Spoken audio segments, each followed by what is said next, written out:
අපි දල වශයෙන් ගත්තොත් මෙතනදී ලෑන්ඩ් ක්‍රූසර් කියන වාහනේ තමයි වැඩිපුරම මේ හිටපු മന്ത്രിවරු ගෙන්නලා තියෙන්නේ.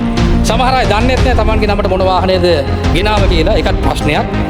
එහෙමත් තත්ත්වයක් තුලදී විශේෂයෙන්ම ගත්තොත් එක පර්මිට් එකක් රුපියල් කෝටි 2.5 3 අතර ඒ කාලේ විකිල්ල ටැක්ස් එක සමස්තයක් විදිහට එකතු වෙච්ච ගමන්ම රුපියල් මිලියන 90.082 වෙනවා ටැක්ස් එක.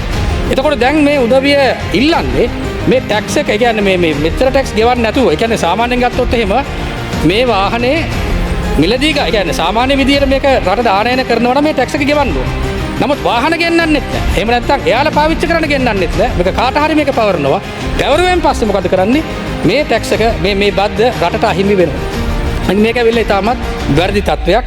ඒ වගේම ගත්තොත් එහෙම අපි මෙතන යෝජනා කරන්නේ යම්කිසි ආකාරයෙන් වාහනය පාවිච්චි කරලා වාහනයට අදාළ කරන්නේ මේන්ටෙනන්ස් එක දෙන්නෙත් නැහැ.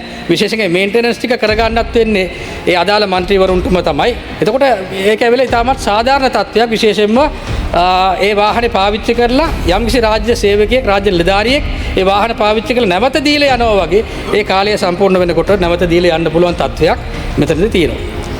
ඒ වගේම තමයි අද බංගාව තියෙන මේ තොරතුරු අනුව විශේෂයෙන්ම කනගාටුයි ඒ ලිස්ට් එකේ හිටපු බහුතරය අද පාර්ලිමේන්තුවේ නැහැ. නමුත් මේ ලිස්ට් එක අනුව අද මේ පාර්ලිමේන්තුවේ 18 දෙනෙක් ඉන්නවා 2015 19 කාලවකවානු තුල තමන්ගේ පර්මිට් එක ට්‍රාන්ස්ෆර් කරපුවා. ඒ 18 දෙනා අතර අද ගත්තොත් බහුතරයෙන්ම අද ඉන්නේ සමගි ජනබලවේගයේ පක්ෂය. ඒ වගේම රට දැන් කීප දෙනෙක්ගේ මූණවලුත් දැන් පේනවා විශේෂයෙන්ම පර්මිට් ට්‍රාන්ස්ෆර් කරපු අයගේ